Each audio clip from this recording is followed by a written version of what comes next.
We're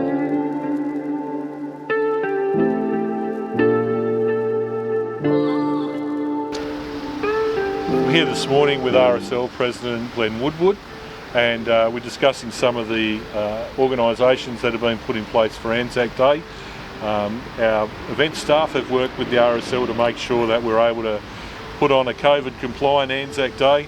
We've got a lot of space down here in Victoria Square at the memorial for our dawn service and our main service. So the dawn service get down here at 5:45. Starts at 5:45, yes. And for the main service, the parade will kick off at 9 o'clock. They step off at 9. Form up at 8:45 at the old tennis courts, and then step off at 9 o'clock.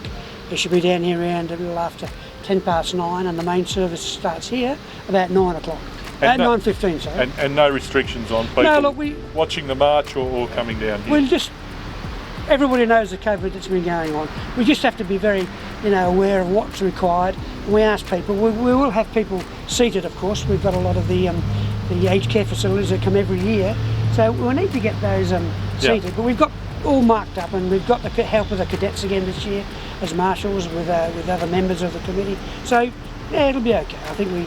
And importantly, Glenn, when we go back to for the gunfire breakfast, there are restrictions at the RSL, so people will be required, as with everywhere, to sign in or to use the app to sign in, yes. and use the hand sanitizer provided, and then there'll be the gunfire breakfast as usual. Yes, that'll be kicking off probably about 6:20 following the main service. We've got lunch at the RSL at about 12 o'clock, which is basically again run by the cadets. The sausage sizzle, and again then the traditional two-up. Bit of two-up, we'll chuck the coins up, chuck be the good coins fun. Up. Yeah, we traditionally shake a bucket and we raise a few coins there for the Legacy Kids Camp, which is held in January, for kids who've either lost their parents or whose parents are deployed at the time.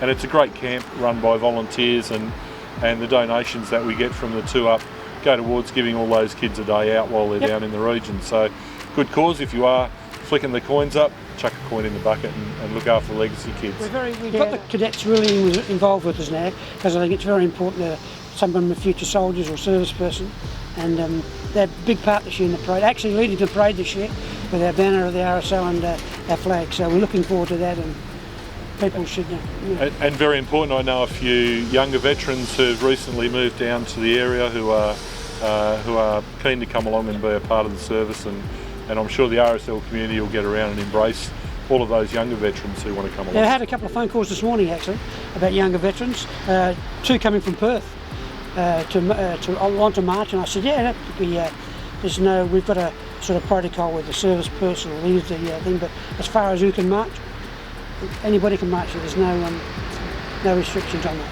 And the service in Dunsborough is not run by the RSL, but there's a group down there who are running the event through Dunsborough Progress Association, and they'll be forming up at Lions Park to mark down to the foreshore for that service, kicking off about 10:30.